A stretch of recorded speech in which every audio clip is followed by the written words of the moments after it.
فبأي آلاء ربكما تكذبان.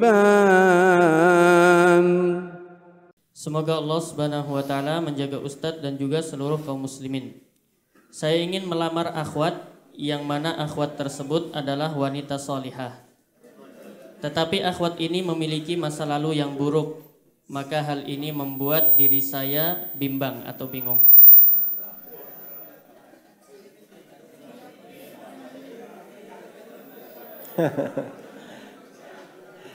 Jadi sebenarnya masalahnya ini datang karena dia bikin masalah untuk dirinya sendiri. Kenapa dia tanya-tanya masa lalu orang? Ya apa urusannya dengan masa lalu orang? Nah, itu kesalahan ya. Kadang sebagian teman-teman ini kalau bahasa orang Jakarta kepo. Ya. Kalau kita di Sulawesi Selatan ini, nggak tahu apa namanya, cokdo, capila, atau apa namanya. Ini hal yang tidak perlu dia tanya, apa gunanya dia tanya orang masa lalunya. Terus kalau dia tidak jadi menikahi, dia tahu begitu masa lalu orang, aib orang begitu dia simpan. Itu tidak benar ya, dalam hal yang seperti itu. Sekarang dia lihat dohirnya orang, dia tanya, oh dia tahu ini perempuan salihah. Ada sesuatu yang perlu dia tanyakan? Dia tanya saja, tidak perlu dia mengungkit masalah. Misalnya hal yang terkait dengan pernikahan. Dia tanya ini perempuan masih perawan atau tidak?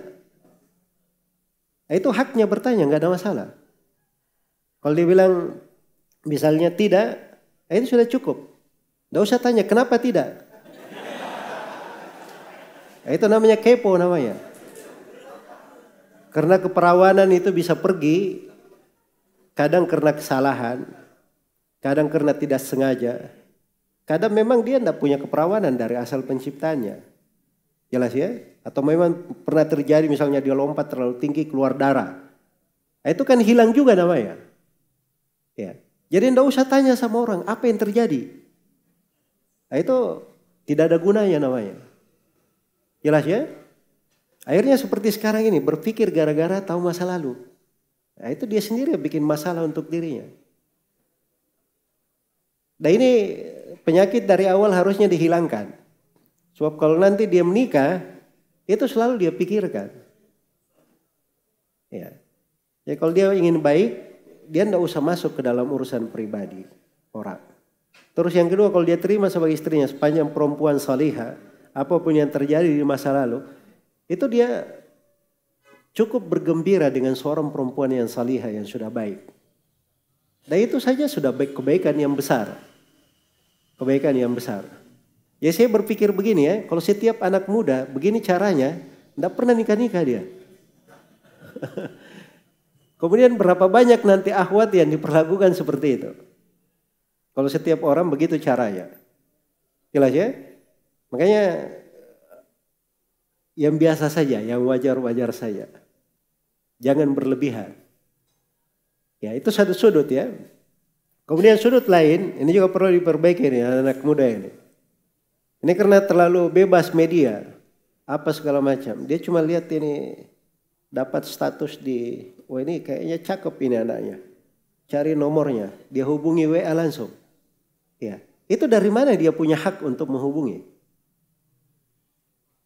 Jadi kalau dia mau tanya anak perempuan orang, itu pertama dia tanya kepada orang tuanya. Atau dia tahu teman-temannya, dia punya saudara perempuan misalnya, dia pergi ke sana ngelihat. Begitu cara benarnya menghormati orang. Iya. Jelas ya? Kalau langsung berhubungan, kemudian dia interogasi orang, dia tanya semua masa lalunya, cerita. Ini lagi ngapain seperti itu? Itu tidak benar ya cara seperti itu. Jadi itu etika dan adab diperbaiki. Karena itu berpengaruh di dalam kehidupan kita bermasyarakat. Kita juga harus menjaga dari kehormatan anak-anak perempuan kita, saudara-saudara perempuan kita, keluarga kita. Iya. Orang yang terpelajari itu, orang yang belajar, dia mengerti hukum-hukum itu. Ya. Dan ini si penanya Saya tidak memaksudkan dia secara langsung ya, tapi ini saya bilang etika harusnya dijaga dan dipelajari. Etika dijaga dan dipelajari. Semoga Allah memberikan taufik kepada semuanya. Wallahu ta'ala alam.